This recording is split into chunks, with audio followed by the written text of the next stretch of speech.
নিয়মের তোয়াক্কা না করে বেপরোয়াভাবে অটো চালানোর মাসুল। একই দিনে জোড়া অটো দুর্ঘটনায় মৃত্যু হলো দুজনের।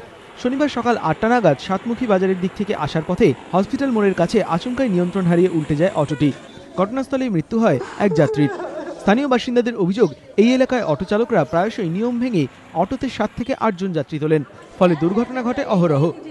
ক্যারিংয়ে ৮-১০ জন লোক করে এবং অটো বেপরোয়াভাবে চালায়, তাতে করে অ্যাক্সিডেন্টের সম্ভাবনা আছে এবং হচ্ছে মাঝে মাঝে হচ্ছে, লোকেরও ক্ষতি হচ্ছে, কারো হাত ভাঙছে, কারো পা ভাঙছে। অটো এখানে বেপরোয়াভাবে চলাচল করে, এখানে ৭-৮ জন প্যাসেঞ্জার করে নিয়ে যায়। এই নিয়ে যাওয়ার পরে এখানে যে বেপরোয়াভাবে যখন তখন দুর্ঘটনা ঘটে, আজকে সকালবেলা একজনের অটো অ্যাক্সিডেন্টে মারা যায়। ঘটনার পর থেকে পলাতক অটো চালক। অন্যদিকে দক্ষিণ দিনাজপুরের বুনিয়াদপুরে নিয়ন্ত্রণ হারিয়ে অটো উল্টে মৃত্যু হলো অটো চালকের। স্থানীয় সূত্রের খবর, শনিবার ভোরে গাজল থেকে বুনিয়াদপুর আসার পথে অটোটি নিয়ন্ত্রণ হারিয়ে উল্টে যায়। অটোটা এসেছিল প্রিয়াঙ্কা অটো, এখানে হঠাৎ করে ব্রেক মারে গাড়িটা পাল্টি খেয়ে যায়। পাল্টি খেয়ে সামনে একজন ব্যক্তি পড়ে যায়, গাড়িটা পড়ে যাওয়ার পরে উনি মারা যান। একজন আসে হসপিটালে, একজন এখানে দুটি পড়ে আছে।